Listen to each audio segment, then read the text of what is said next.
Olá, meus irmãos, Deus os abençoe, no poderoso nome de nosso Senhor Jesus Cristo. Sempre é uma honra e um grande privilégio quando chega essa hora para nós conversarmos sobre a palavra e trabalharmos pela fé, essa fé que está nos transformando. Eu quero continuar a falar sobre o poder vivificador que está na voz. Veja, minhas ovelhas ouvirão minha voz. Essa é uma situação muito importante, Jesus disse isso em São João 10. Apocalipse 10:7 também diz, nos dias da voz do sétimo anjo. E também temos a citação de Tessalonicenses que o Senhor Jesus faria 3 coisas em sua descida: o alarido, a voz e a trombeta de Deus. Essa voz é a voz da ressurreição, é a palavra falada, aquela que tem poder para vivificar a semente que jazia em nosso coração desde antes da fundação do mundo, colocada ali por Deus. A exemplo das sementes que estavam lá em Gênesis, debaixo das águas, e elas não podiam viver até que a palavra falada, o sol, brilhasse pela primeira vez e aquelas sementes germinadas puderam vir à vida e produzir um Éden de gozo, de alegria, de felicidade, porque o sol veio precisamente para pôr fim ao assunto da morte. Um exemplo de Jesus Cristo, o sol, veja, por isso ele prega a mensagem ao nascer do sol. E ele usa como ilustração aquele dia lá em Gênesis, quando o sol brilhou pela primeira vez. Ele também usa a ilustração daquela águia que saiu à procura do seu filhotinho. Veja, essa águia nada mais é do que o Filho do Homem, nada mais é do que o próprio Deus encarnado, o Verbo, aqui no tempo do fim. Veja, São João capítulo 5 disse que chegaria o tempo em que os mortos ouviriam a sua voz. A exemplo de Lázaro na sepultura, quando ouviu a voz da ressurreição, ali estava o Verbo encarnado, e ele bradou com grande voz, ele falou a palavra tinha que estar em carne humana. Veja, Lázaro, como uma semente predestinada, porém morta, ouviu a voz lá na sepultura e veio para fora depois de 4 dias. Veja, essa é a Bíblia. Foi aquela voz ali que ressuscitou ele. Esta é a voz de arcanjo de São João capítulo 11. Essa é a voz que chama os mortos da sepultura. Todos nós estávamos dentro de uma sepultura denominacional, a exemplo da águia no galinheiro. Nada mais era do que uma sepultura. Veja, havia uma semente no coração daquela águiazinha, mas estava morta. Ela não sabia quem ela era, não conhecia o seu potencial, não sabia de onde veio, não sabia para onde que ela deveria ir, não sabia que ela foi feita para voar às alturas celestiais. A semente estava morta no coração dela. Mas a mãe águia sabia que tinha um filhote em algum lugar, a exemplo do pastor que deixou 99 ovelhas no aprisco e foi atrás da última ovelha. Essa última ovelha é o último eleito. Jesus sabe que ele plantou sementes. Ele sabe onde estão esses eleitos. Ele está buscando eles através dessa voz. E a mãe águia desce lá naquela fazenda e brada, a voz de arcanjo. Lá no galinheiro, lá na sepultura, em meio aos pintainhos, em meio ao esterco.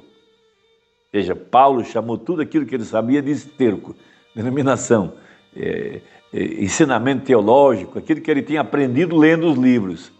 Mas agora aquela águiazinha estava ouvindo a voz, como nós também ouvimos a voz. Veja, ele desce do céu em Apocalipse 10 para reclamar a sua propriedade.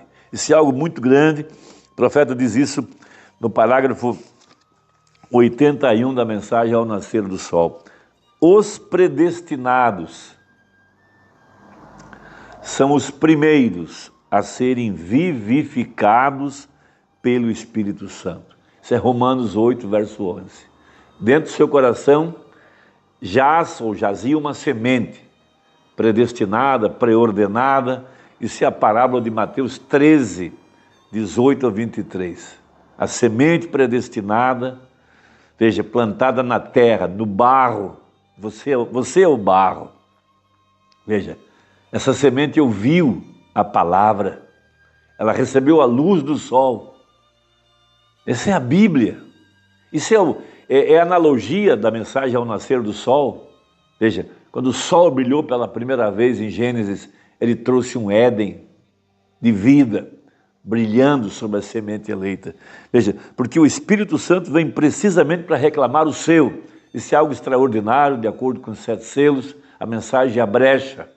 Nosso parente redentor toma o livro na mão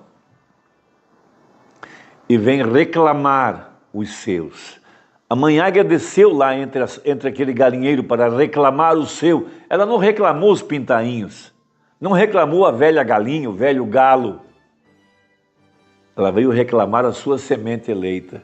Veja, a voz de arcanjo chamou Lázaro, especificamente Lázaro, porque somente Lázaro era uma semente eleita.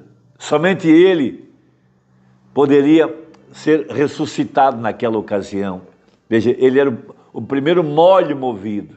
A noiva é a primeira a ser ressuscitada, na primeira ressurreição, a exemplo de Cristo, as primícias dos que dormem, o molho movido aqui no tempo do fim.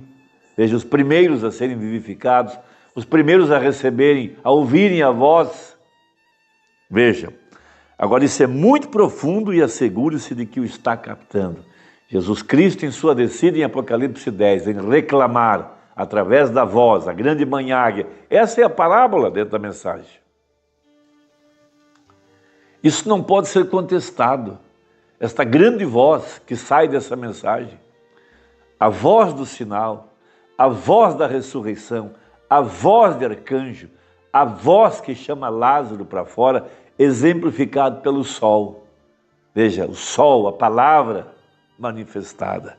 Veja, então uma coisa é muito importante nós entendermos, veja essa semente, veja aquela águiazinha, veja, numa terra boa, a semente predestinada, germinada pelo Espírito Santo, de acordo com a palavra do semeador. Veja, a exemplo de Rebeca, lá entre a sua família, um galinheiro, vamos chamar isso, né? Ela ouviu a voz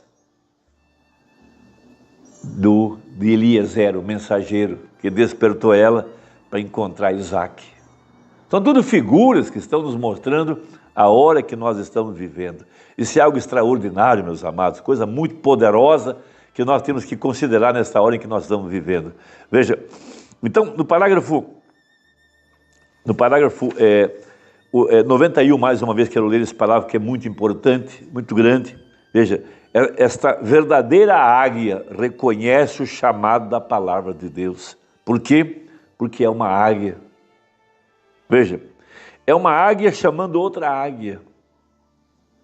A palavra chamando a palavra desde antes da fundação do mundo. A palavra predestinada vai para a palavra escrita para a hora. Você então reconhece sua posição e a busca. Veja, eu vou terminar com um exemplo. Veja Pedro, lá descansando para a hora do almoço.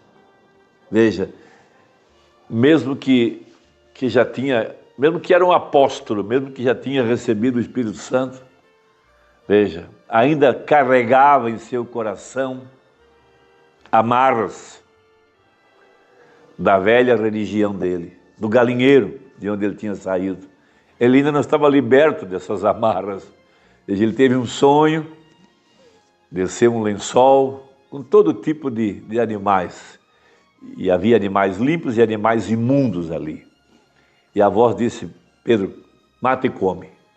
Ele disse: Senhor, eu nunca comi nada impuro. Ele estava ligado ainda ao velho galinheiro. Ele precisava ser desamarrado, como Lázaro. Jesus disse: desamarrai-o. Desamarra os seus pés, as suas mãos. Desamarra, tira essa faixa da sua cabeça, da sua boca. Essas amarras desse velho galinheiro denominacional que Paulo chamou de esterco. A mãe águia veio para vivificar as sementes eleitas, nos libertar das amarras, nos tirar do velho galinheiro, nos encher de poder vivificador, reconhecer nossa eleição. Você tem que se enxergar dentro dessa mensagem, de que um dia você estava deslocado, ou no mundo, numa denominação, e você ouviu a voz dessa mensagem. E hoje você está sentado em lugares celestiais em Cristo Jesus. Reconheça o chamado, desperta, receba essa terceira etapa, esta voz do poder vivificador, dos 7 trovões que está dentro da mensagem. Deus te abençoe e Deus te guarde. É minha oração, em nome de Jesus. Amém.